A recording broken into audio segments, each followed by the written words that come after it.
It's a dark world. 2 iPhones down. 2 iPhones remaining. Well, 3 if you count this one. Okay, anyway. My iPhone's kind of spontaneously combusted here. Well, not really.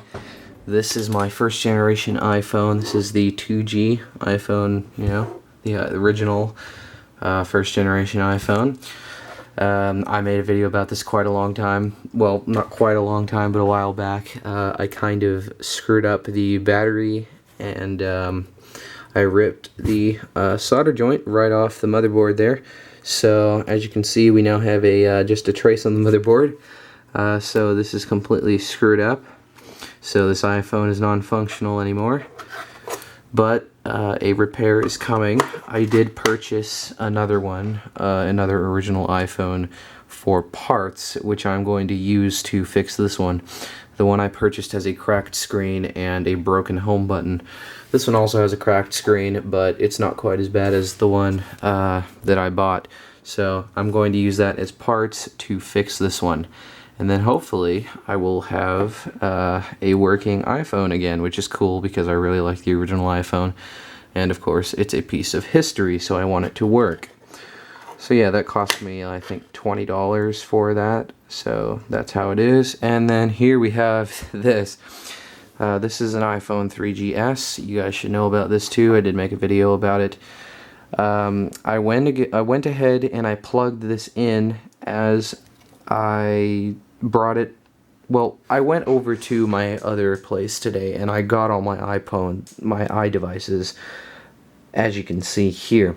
So I plugged this one in. The 3GS, aka this, was completely dead. So I plugged it into my computer, charged it up to 100%, and then I started to just use it to make sure, you know, just you know, give it some functionality.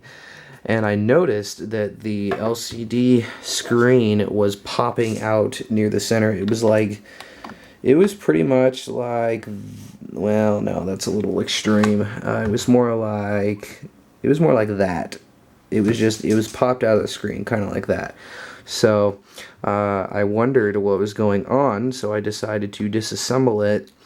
And when I opened the phone up, I noticed the motherboard, aka this, was bowed. It was like really bulged out. So I feared what happens to a lot of these 3GSs as they get older. The battery was expanding, and that is indeed what it was.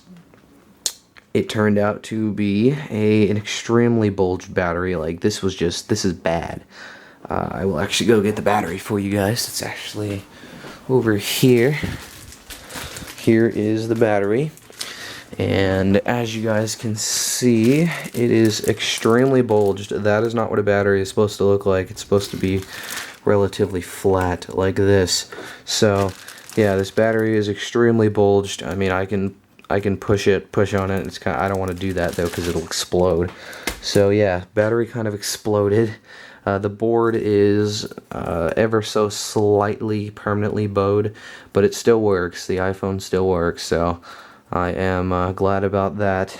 Hopefully, I have not ordered a new battery for this thing yet, so I will be doing that sometime in the near future. I'm not sure when, but I will get a new battery for this, because otherwise this phone is in perfect shape, so I don't want it to go to waste.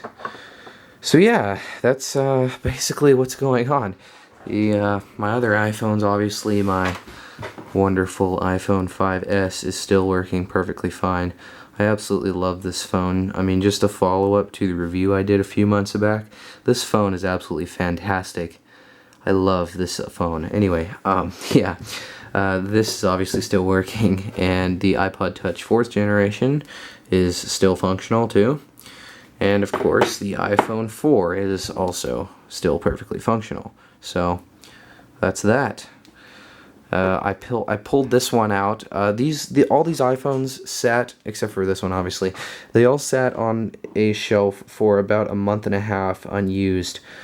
And I think that's what happened with the 3GS. It was just completely dead, so I plugged it in, charged it, and I think the battery just, you know, started expanding from there. The iPhone 4 though, you know, pulled it out of there, turned it on, and it had a 25% charge still on the battery, so this one was okay. It still had 25%. That one was completely dead. Like, this phone, I think, dies within like a week if you don't use it. So, I don't know. It's kind of strange. This one sat for about a month and a half, and again, 25%. Same story with this one. I mean, it was, well, actually, no. This one's, yeah, it's about 25-35%. I wish they had a battery percentage on the iPod, but whatever. So yeah, kind of weird. So I will be ordering a new battery for this 3GS, like I said, because otherwise this phone is in immaculate shape, as seen here. Both the screen and the back case are just in perfect condition. So yeah, this is just kind of my collaborative iPhone spontaneous combustion. Although this one kind of broke a couple of months ago.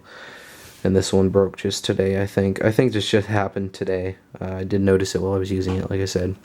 But yeah, I kind of turned this desk into an iPhone repair station. I have my iPad mini here, and I can just look at iFixit repair guides, which is what I kind of used to just guide myself along doing all this. You know, I kind of laid out the screws right there. There were a couple things to look out for, so I just used iFixit to go ahead and look at that. So, very cool. This iPad also, I just want to give a small first impressions kind of thing. I have not done a review of this yet, but this iPad is quite handy for doing things like this, and also web browsing and watching videos, like while I'm sitting, you know, on my bed watching TV or something. This is quite a nice thing. I think I finally understand the point of a tablet. So anyway, yeah, this iPad is, you know, very handy for doing things like this, just viewing things while I'm working on the phones. So, very cool. I like my iPad. Very nice investment. And then obviously I have my work area here. I have my screwdriver. Well, this is actually a smartphone repair kit, so I have like, 10 different bits right there, or 11, I guess, if you count this. Or no, that's only... okay, yeah, that's, okay, 5, okay, yeah, that's 10 bits, okay, I can count, people, don't worry. So then I have a couple spudgers, I have a sim eject tool, I have this suction cup for removing displays. Quite a nice little kit, so that's what I'm using for this repair, and hopefully I should have both of these iPhones back up and running within a couple of weeks. I already ordered the new iPhone original, but I have not ordered the battery for this, like I said before. So anyway, yeah, that's just kind of a little update on what's going on in iPhone land. So, yeah, there you go. See you guys later.